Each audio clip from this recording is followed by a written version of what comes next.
এই ফিল্টার মেশিনের আরও মেশিনের পিপি দেখেন কী অবস্থা।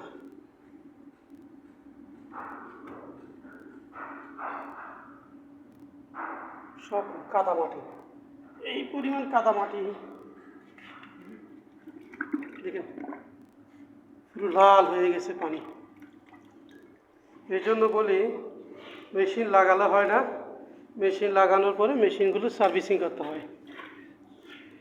নিয়মিত সার্ভিস করলে সার্ভিসিং খরচটাও কমে যায়, মেশিনটাও ভালো থাকে। ধন্যবাদ।